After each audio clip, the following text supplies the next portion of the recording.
This is your bookmark. It was it was a note. It was a note that my son had written for reasons. He's 11. Who knows? Uh-huh. And I said, bookmark. Hi, I'm Ryan. And I'm Jackie. And together we are Functionally literate. We are talking about chapters 4 through 6 of The Picture of Dorian Gray today. Dorian. This is by Oscar Wilde. If this is your first time joining us, I recommend you go back to the beginning. You don't want to miss it. Just scroll down one bit, one click tick on your episode list. Just go back one. It's not hard. That's where you should start. Do it there. Take you a second. Yeah. We'll wait. Okay. Hey, thanks for coming back. We appreciate that. So yeah, we're talking about chapters 4 through 6 today. So let's just briefly summarize the first 3 chapters.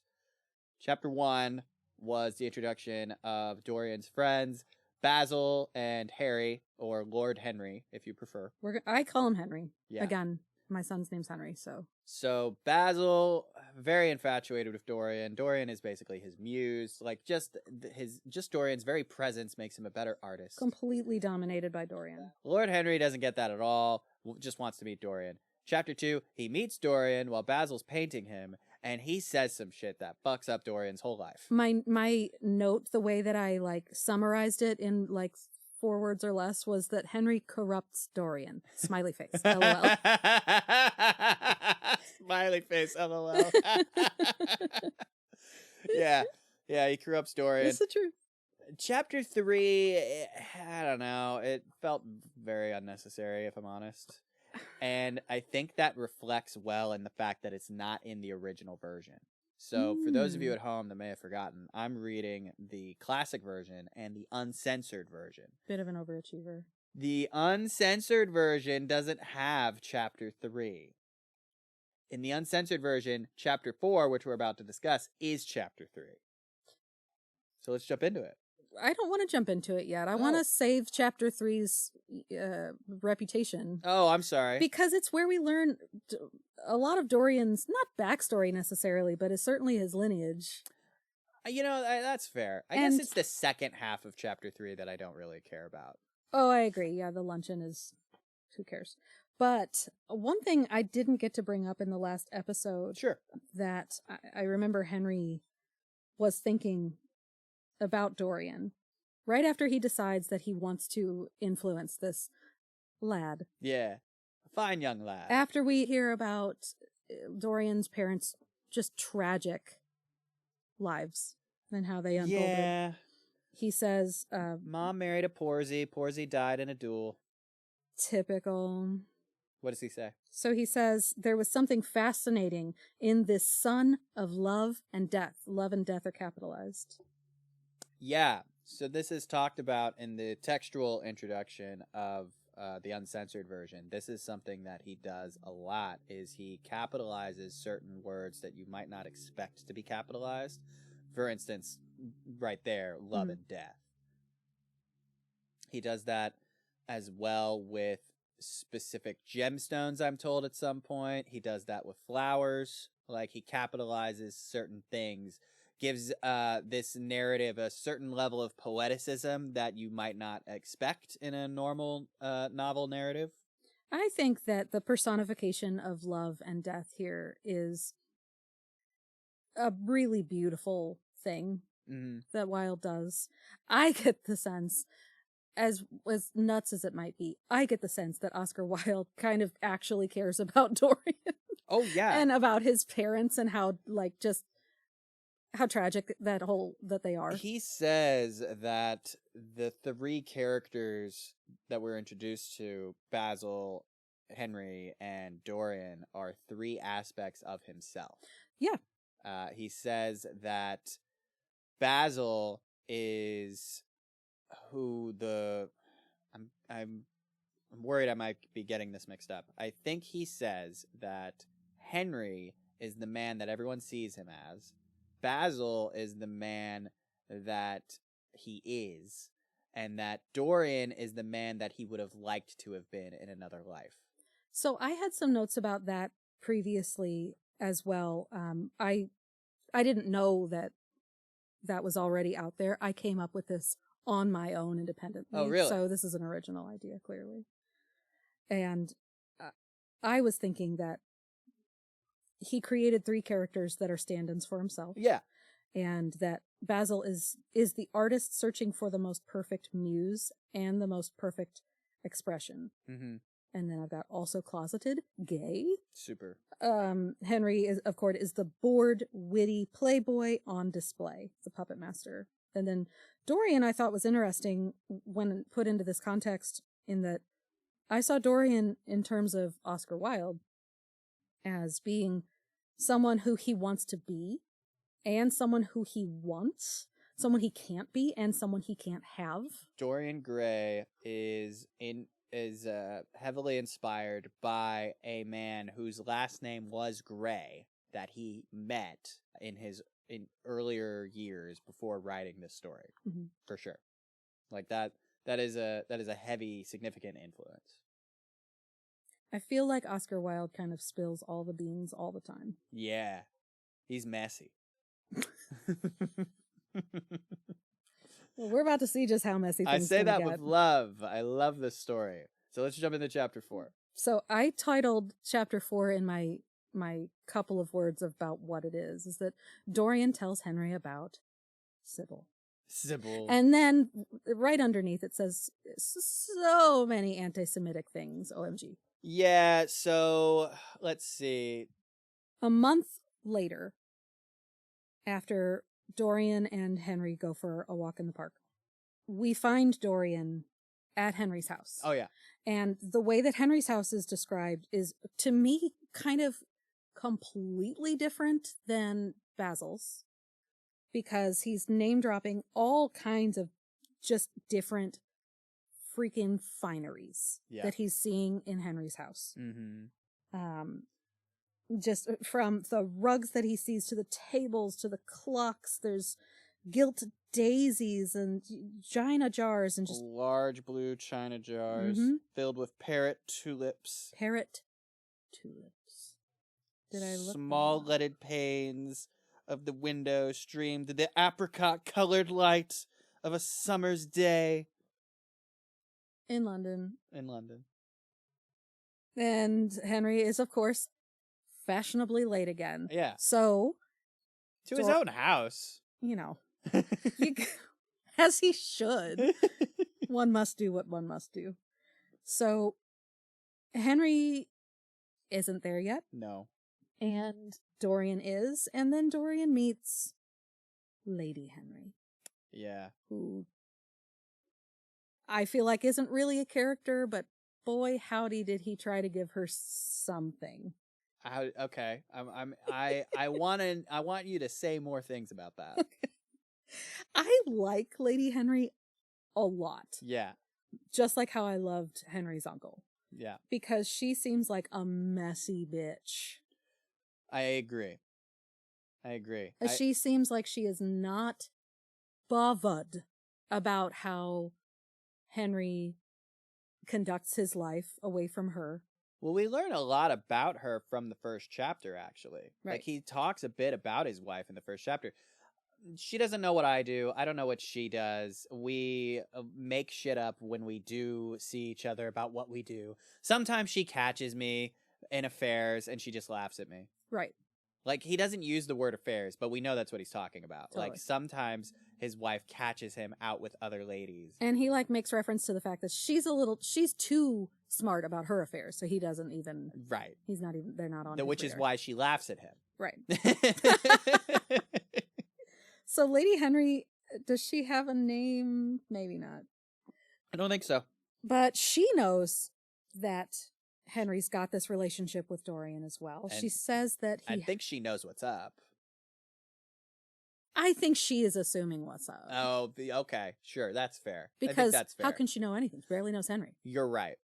She is making a very good assumption about what's up. She's a woman of the world. Yeah. Out on the streets. She understands things. Gentlewoman? Nay. So what were you going to say? She talks about how Henry has 17 of Dorian's photographs. Oh my God. And Dorian says, "Not 17, Lady Henry." And she says, "Well, 18 then. I saw you with him the other night at the opera." And she is described as this, like, trying to look picturesque, but only succeeding in looking untidy. Oh, she does have a name. Her name is Victoria. Victoria Henry. What a nut. He says that she was a curious woman whose dresses always looked as if they had been designed in a rage and put on in a tempest. Just had to meet Mr. Grey. My goodness, if she had time on her hands, what would she do with Dorian? Oh my gosh. Okay. We can only think about it. And again, if Dorian was a woman, we would have ourselves a sordid Jane Austen story. It's basically an Emma. I'm sure of it. Victoria would, absolutely wreck him. Because I think she's trying to. I think right here she's just kind of toying at him already. Doesn't even know him. Batting him around like a cat. She says, "I'm afraid I must be going. I have promised to drive with the Duchess. Goodbye, Mr. Grey. Goodbye, Harry. You are dining out, I suppose? So am I. Perhaps I shall see you at Lady Thornbury's." They never even exchange words. And these two. All he has to say about his wife is, "Never marry a woman with straw-colored hair, Dorian." But why? Because they are so sentimental. But I like sentimental people. Then never marry at all, Dorian. Just don't do it. Does men marry because they're tired? Women because they are curious? Both are disappointed. As a married woman, yeah, I can say, yeah, same. Yeah, same. No, I kid. I'm sorry, Will. Well, I mean, there's flavors of truth to this, right? Like, when I got married, it was because I was in a time in my life where I felt comfortable and like I could get married. That is not the case for me. I don't think that was the consideration my wife had either. Mine was hurry up, fly the coop, let's go. And I think that was very close to my wife's attitude as well. Yeah.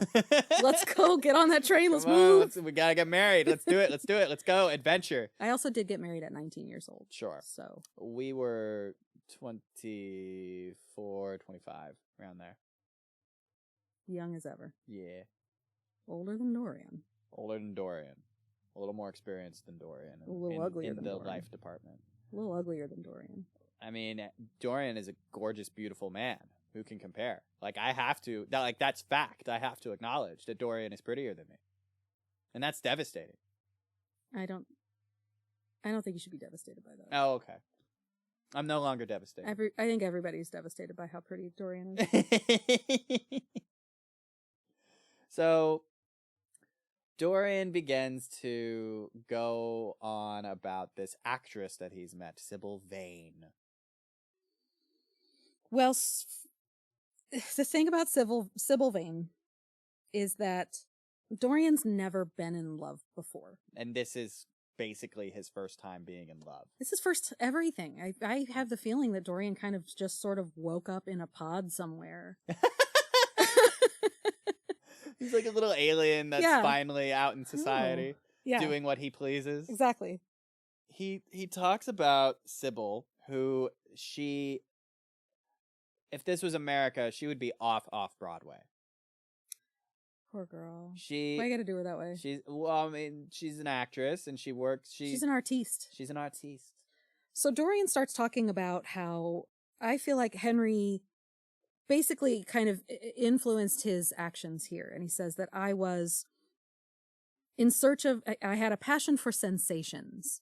He wanted to get out of the house. He wanted to be out on the town. He wanted to see things, experience things. He said, "You've woken me up to this, to this new way of living. You have done this to me. You have done this to me. I must do this. It's because of you I am now in love." And he's like, "Who are you in love with?" He's not in love yet. Because of you, I want to prowl them streets and go check it out. So he goes, he walks around, he dines, he wines. He comes upon a crusty-ass theater. Yeah. And and the way he describes these things about the theater are not kind. No, he does not think much about this theater at all. Do you want to say what he says about the person in charge of the theater? I don't want to. So, what he says... So, he's not saying much about this theater, but he decides that he wants to watch it. I believe it was Romeo and Juliet. It was Romeo and Juliet. So, he'd never seen Romeo and Juliet before, and he's like, all right, fine, I'll stay. I determined to wait for the first act. There was a dreadful orchestra presided over by a young Jew who sat at a cracked piano that nearly drove me away, but at last the drop scene was drawn up and the play began. So this is the first hint of his anti-Semitism. Go on. He goes on to say that this girl, like, after he talks about how he's, like, fallen in love with her, how, like, he has gone to this theater every night to watch her perform. Every night he sees her perform something different. What's beautiful about the way that he describes seeing her act is that it's like he's not seeing the person who is acting. He's seeing the characters. He's essentially, I think, falling in love with her art. Her art. Yeah, he is. But he's attributing that to her, which is a natural mistake that many young people make. For sure. All the time. Actors aren't shit. As two actors sitting in a room together. Yeah. Listen, please, do not fall in love with me because of Algernon Moncrief. Please don't. No, I'm nothing like my that. God. Terrifying. Definitely, I mean, no offense to you. Definitely don't fall in love with me because of Lord Darlington. No. No, no. No, no. No, no. What about the role you played in The Crucible? Reverend Hale? Can we fall in love with a reverend? I can fall in love with that reverend. Okay. That reverend's okay. I didn't see that show, so I can't. Do yourself a favor. Watch the movie. So you can fall in love. Fall in love. Oh, God. With Reverend John Hale. Anyway, getting back to this. So he sees her playing Juliet. Yeah. It kind of falls instantly in love. One evening, she's Rosalind.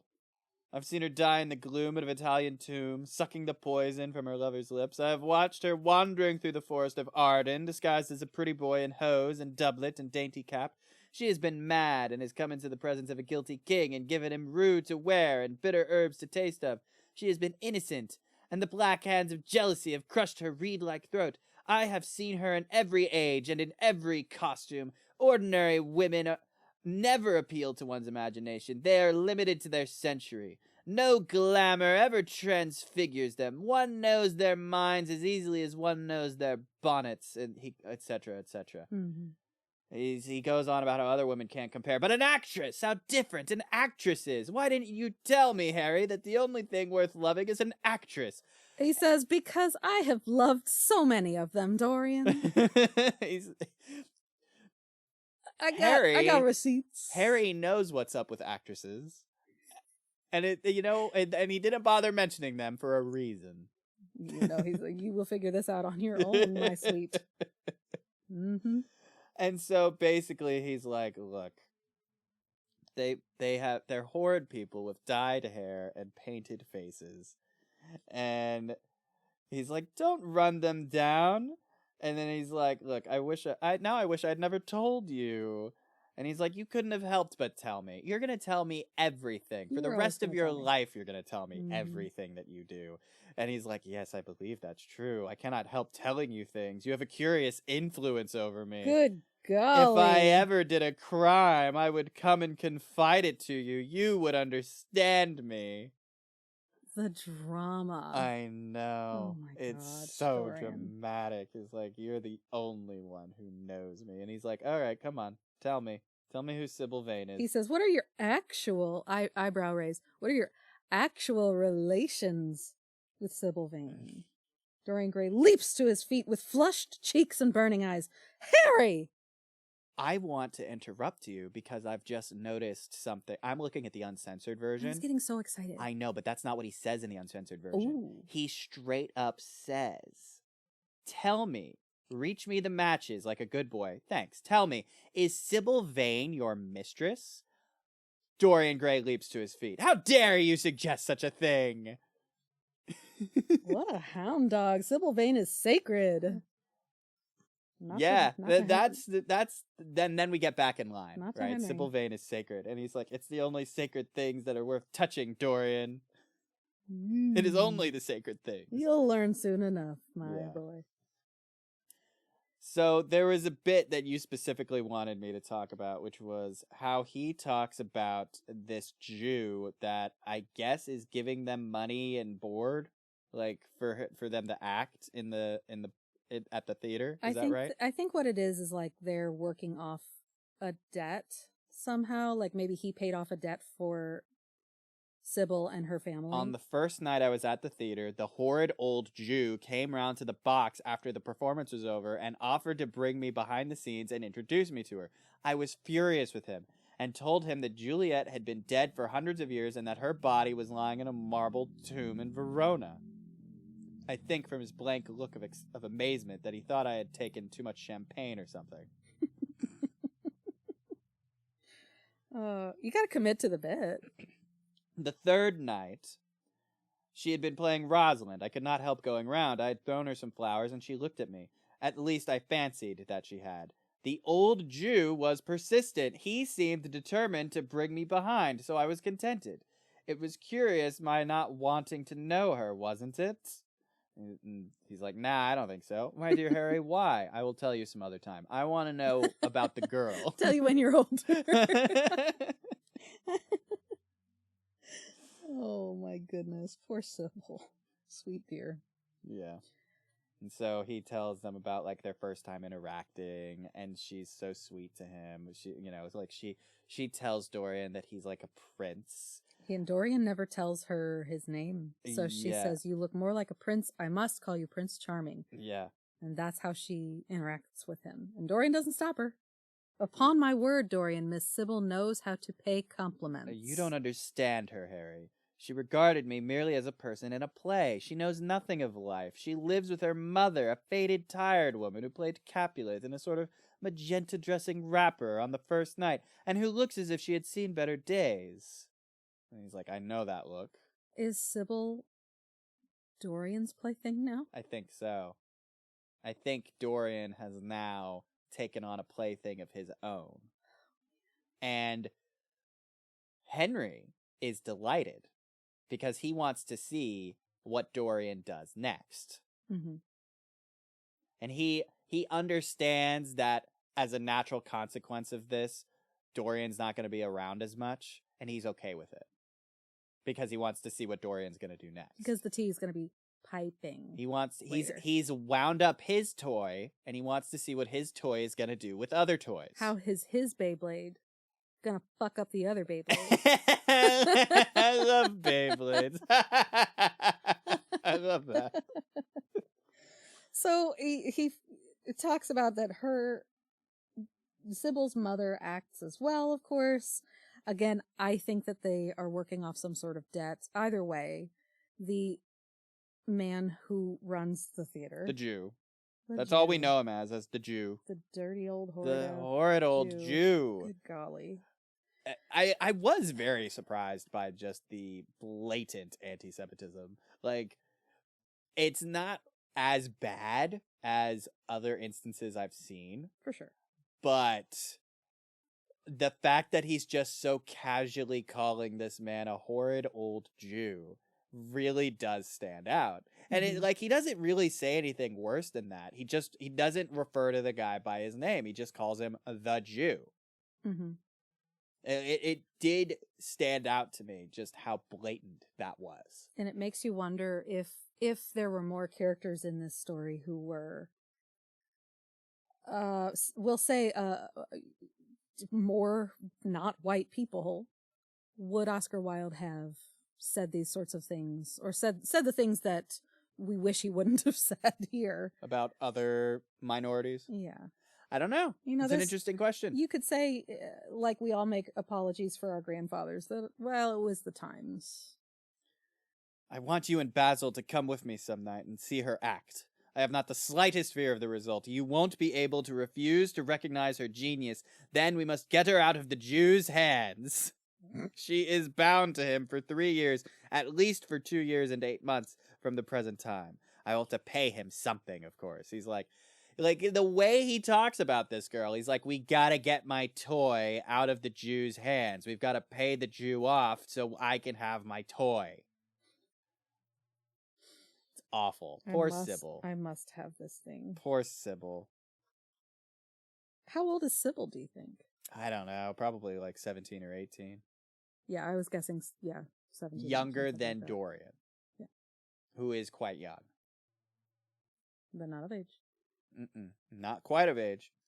Dorian leaves. Dorian does leave. And then Harry comes back because where did they go? Dinner or something? I believe so, yeah. They have lunch or dinner nearly every day. And so when he's telling Henry about Sybil, he comments on how he's always showing up really late. And he's like, well, I have to go to the theater, so I'm going to show up late. I don't understand their rules, but I like them. He says no gentleman dines before 7. Yeah. He's like, let's go dine. Let's dine before the theater. And he's like, oh, that's absurd. Ridiculous. It's 6:30. You want me to have my dinner? Do you know what's the earliest time I ever had dinner? How early? 3:30 in the afternoon. I buy it. Like, I mean, if you want to go to bed early, you got to eat early. You got to eat like 2 or 3 hours before you go to bed if you want to sleep well. Absolutely. I think this was after like a hike or something. Mm-hmm. I believe it. Anyway, it's just a sassy detail. It's very sassy. He's very sassy.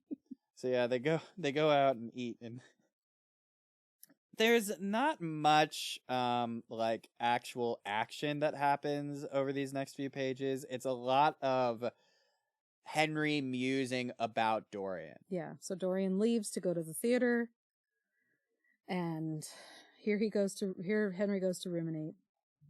So Henry is in his home after spending all this time with Dorian. He goes to the theater. Henry's sitting at home. He hears a knock at the door, and his valet enters. Reminds him it's time to go to get ready to dress for dinner. Yeah. Then after dinner, he arrives home, 12:30. He sees a telegram lying on the hall table, and he opens it to find that Dorian Gray is engaged to be married to Sybil Vane. That's right. Just like that. Just like that. And so this is where we get something interesting. So chapter 5 is another addition to the story. Chapter 4 in the uncensored book is actually chapter 6 in the classic version. Chapter 5 in the classic version is a new addition. This chapter that doesn't revolve around Dorian or Basil or Henry at all. It revolves around Sybil and her family. So I think it's interesting because while I wasn't very impressed by chapter 3, I am impressed by chapter 5. Chapter 5 gives us some context that I very much feel like is needed. It tells us about Sybil, it tells us about her mother, it tells us about her brother. Her brother is gonna go to Australia to make their fortune. He's like 16 or something. He is 16. He's 16. He's going to Oz. And he knows that Sybil is like getting involved with this guy whose name they don't know, and he's not happy about it. Well, so he would be happy about it if they knew anything else about Dorian at all, but they don't even know his name. No. James, it seems to me like a fairly typical 16-year-old. I have a 16-year-old in my house, and I can say that sometimes they get a little territorial. Sometimes they get a little bit worried about their apparently big sister here. Just a little bit. But James goes on a walk with Sybil at Sybil's request. And they walk around, they talk about Dorian. And I think what James is really trying to do is before James leaves, like tomorrow. Yeah. For Australia to make his fortune, to make his way in the world. I think what James is really trying to do is make very sure that Sybil understands what she's getting herself into. And if that's what she's getting herself into is going to be a bad thing for her, then he needs to know about it. so that he can come in and straight up bust some coconuts. But she's just so head over heels. Like, at one point she cries to her mother, "Why does he love me so much? I know why I love him. I love him because he is like what love himself should be. But what does he see in me? I am not worthy of him." And what he sees in her is her art. There is a part that we were talking about, why it is that Sybil's family is we'll say housed by a Jew. The Jew. And Sybil says we couldn't manage without the Jew. Yeah. And Sybil tossed her head and laughed. "We don't want him anymore, Mother. Prince Charming rules life for us now." And as a feminist lady in 2025, I'm like, but no. But no. But no. But no. I didn't like it. It felt uncomfy. It felt icky. It felt icky. I didn't like it. I agree. Thank you, feminist man. Yeah, I mean, like, I don't care for the idea of someone saying, "No, our life is now in Prince Charming's hands." It's like, what do you mean your life is in Prince Charming's hands? You don't even know his name. Girl, have some self-respect. Come on. Find out some more about this man whose bones you want to jump. And how. Goodness. James goes for this walk with Sybil. Yeah. And Sybil sees Dorian, which I feel like is sort of just a little detail. Yeah. So James doesn't see him in He time. immediately whips around. Is like, show me to him. I must see his face. And it's like, oh, he's gone now. I wish you had seen him. This like elusive presence. Yeah. Just lends more mystery to him. Probably upsets James a little bit more even still. Yeah. That he wasn't quick enough, didn't see him. They get home from their walk. Sybil goes to lay down so she can rest up for their next show. And James sits down to have a talk with the mother. Yeah. And I'm hypothesizing here that I'm wondering if this comes back later. I'm hoping because it is juicy. Yeah. But James essentially asks their mother, "Were you married to my father?" Yeah. So this is something that was building up, right? Like, because Mother knows that there's something up with James. She doesn't know what's up, but she knows something's up and she can suspect. Right. And then he just out and out says it. And like, this kind of puts her off because she was hoping that there would be like a little more drama to it. But he's just out and out asks, "Were you married to my father?" And so because he was so blunt, she is too. She's like, "No. Wasn't. Couldn't be bothered." And again, I do hope that comes up later. I could be a fool here, but again, it's just too juicy. But the other interesting thing about it is he's immediately takes this to mean that my father was a scoundrel, and she just shakes her head. She's like, "No, I knew he was not free. We loved each other very much. If he had lived, he would have made provision for us. Don't speak against him, my son. He was your father and a gentleman. Indeed, he was highly connected." I don't know if I buy that last bit. Because if that's true, why are you in your current situation? Why are you living under a Jew? Which apparently is a bad thing. I love that you made that not monosyllabic. A Jew. So I don't think I understand what she means when she says, "I knew he was not free." Do you have a take on that? I thought that meant that he was like perhaps an indentured servant or outright a slave, but we don't actually know based on what she says about him. So what I thought it meant was that he was already taken. Oh, that would make a lot more sense. Yeah. You know what? Actually, your interpretation's way better. Yeah. Okay. He was already engaged to be wed. Or he was already married. And she was like, he wasn't free, but he was a good man. He was a gentleman. He was a gentleman. He was highly connected. Uh-huh. Of course he is. In that context, makes way more sense. This woman was cast off. Yeah. Like, unfortunately, had this man children and then was cast off, which sucks. The significant thing, though, is he swears to his mother that if Dorian Gray, who they think of as Prince Charming, does not treat Sybil right, he'll find out who he is, track him down, and kill him like a dog. So to that point, which is wild. Yeah. Saying that you'll kill somebody like a dog. First of all, ew.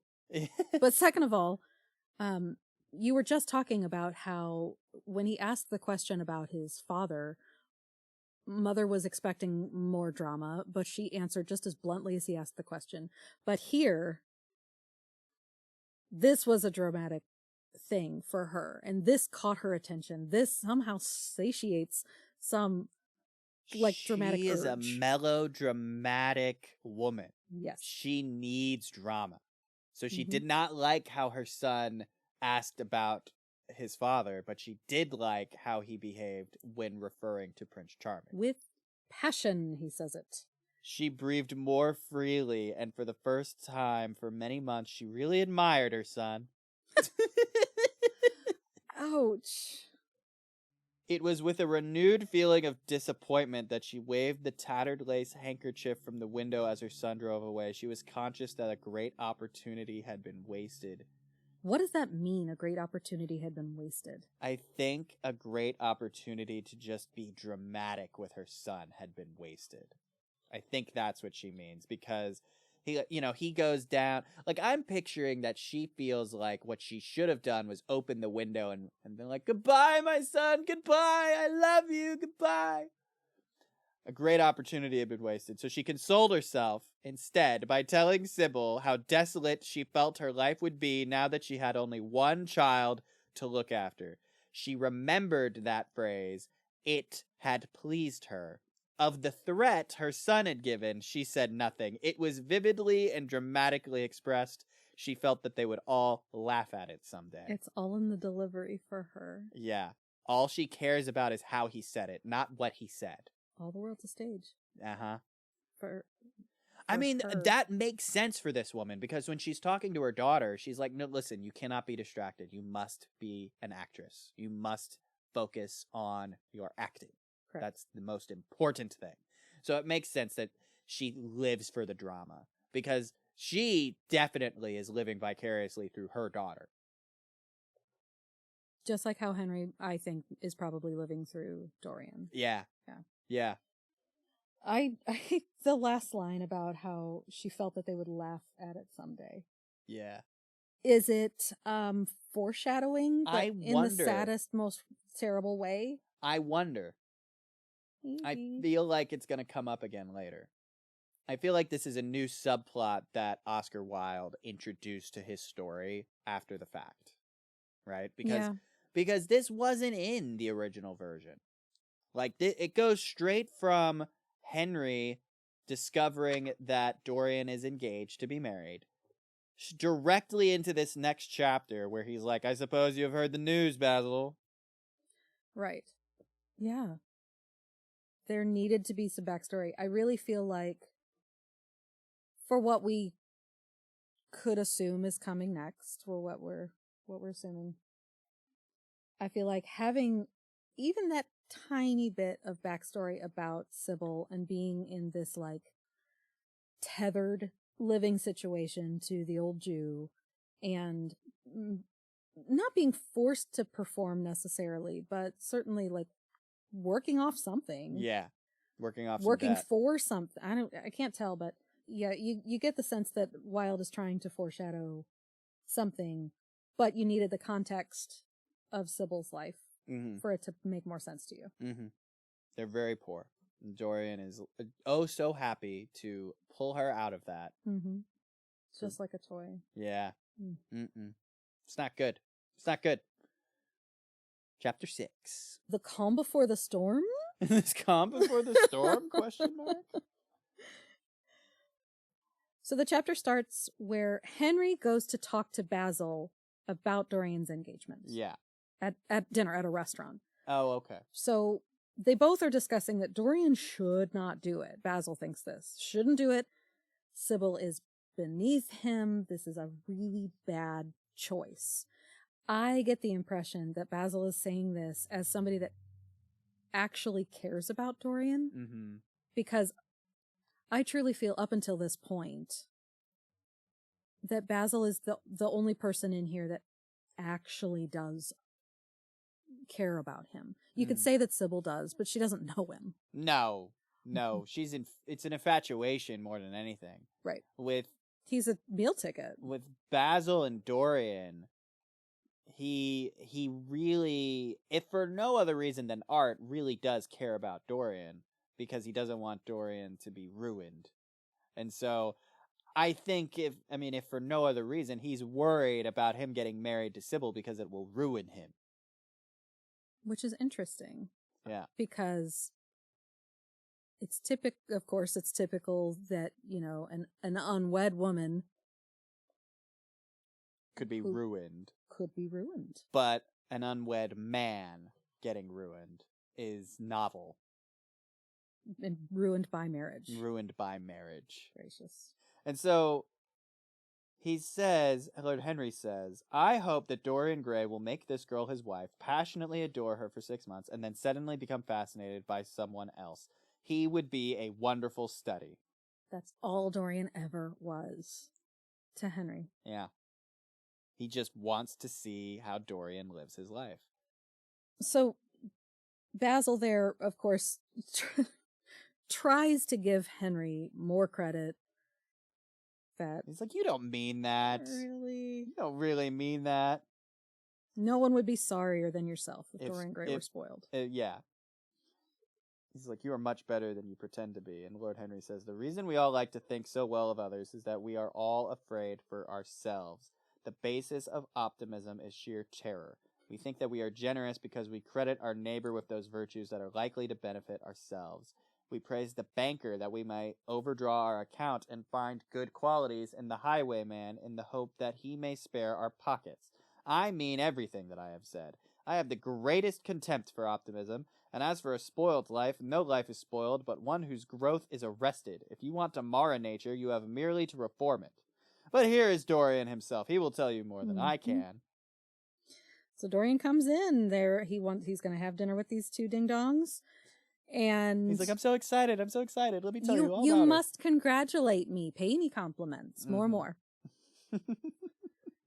So Basil says, I haven't forgiven you quite yet for not telling me about your engagement. Why did you tell Henry first? What the fuck? Well, we were dining together. Right. It was more convenient this way. More convenient. Like, I didn't think about it. Oops. Sorry. I forgot. Now you know.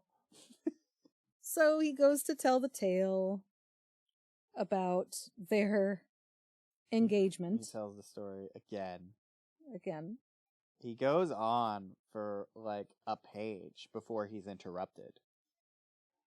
Before we get into how he was interrupted, I would like to bring up that Dorian says that she is simply a born artist. Uh-huh. And what Dorian says, what he wants, is to bring her out of that gross, nasty-ass theater and bring her out. He wants to make her a huge actress so the world can love her like he does. Sure. So the world can be encapsulated like he is. He wants everybody to feel this way about her like he does. This is one of those things that really just makes me think that people don't change. Because this feels like such a classic pulpy storyline of just like, the rich movie tycoon that wants to make this actress like just lavish this actress with money and praise and just make her like big. I'm gonna make you a star, kid. Star. And it's like, oh, this has always been a thing. Yeah. Even before movies, this was always a thing. So that's what his goal is. Yes, he wants to be with her, but he thinks that she should be on a stage making everybody else fall in love with her just the way that he has. I left her in the forest of Arden. I shall find her in an orchard in Verona. Beautiful. He found her in this dirty-ass theater. I just feel like he would just as soon leave her in the dirty-ass theater, but this is me. This is you. Well, I'm a skeptic this way. Well, the thing is, that depends on how quickly he loses interest in her, right? If he loses interest in her before they get married, then yeah, he can just leave her there. But if he loses interest in her after they get married, well, then she's already been risen up, and then she'll be fine. Right. She'll I believe what happens later when Henry is talking to Basil about this. What's gonna happen is she's gonna say something that's going to ruin everything, and then Dorian will be done with her, and then she'll be given like a dowry or something, and she'll be set. Like the next stage of her life will be an elevated status than what she once had, and Dorian will move on with his life, move on to the next actress, move on to the next poet, move on to the next whoever. That is what will happen. Just a cycle. So then Dorian insists, since he wants to have the rest of the world fall in love with her, why not Henry and Basil first? So he insists, come with me to see her. Come with me. We must go. You must see her. And let's go to the theater. When Sybil comes on the stage, you will have a new ideal of life. She will represent something to you that you have never known. It sounds like Basil talking about Dorian. Yes, it does. And Henry says that to Dorian? No, Dorian says that to his friends. Dorian says that to his friends. And then Henry so quickly says, I've known everything, but I'm always ready for a new emotion. I am afraid there is no such thing for me at any rate. Still, your wonderful girl may thrill me. I love acting. Maybe will thrill me. Who cares? Whatever. I'm cool about it. He's fine with meeting her, but he doesn't feel like it's going to be anything special. Big deal. Who cares? Big deal. Whatever, man. So they go ahead and get ready to go. Henry says, Dorian, you'll come with me. Yeah. But there's only room for two in our vehicle. Basil, you have to follow us in a hansom cab. And we get this moment with Basil where he's just feeling this sense of loss because he knows that now that Henry is in Dorian's life, their friendship has changed. It's not going to be as close as it once was because of Henry. Is Basil actually worried about losing the friendship of Dorian or losing the inspiration?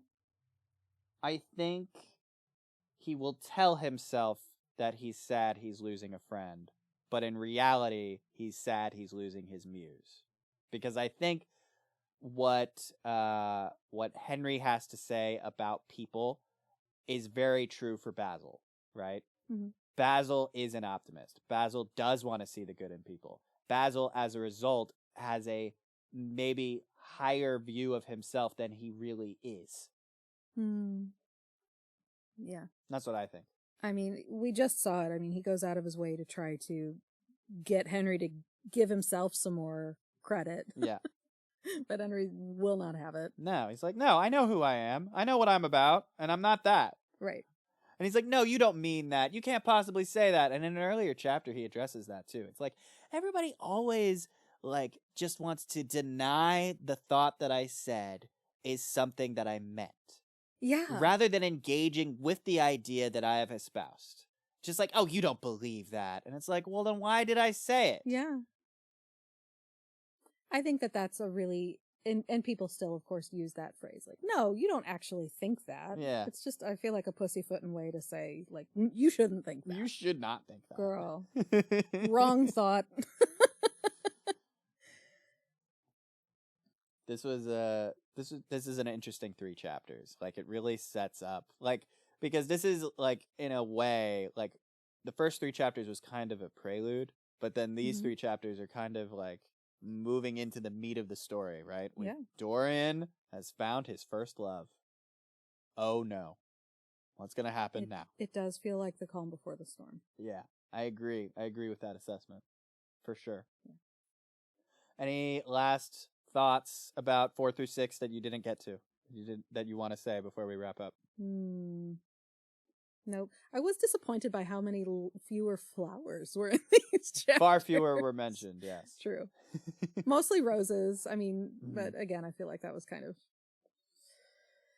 what was going to happen. It's roses for crying out loud. Ah, roses. Love roses. Roses are great. Love the thorns. Everybody loves roses. I'm a Lily of the Valley bitch. That's my bad. That's my bad. But no, nothing else All at right. the moment. We're going to wrap up. Thank you for being here with me today. Of course. I'm excited to talk about the next 3 chapters with you soon. We've got 2 episodes down, 5 to go. This is a 20-chapter book. So Buckle up, baby. catch us for part 3 in 2 weeks. Bye. Bye. Love you. Bye.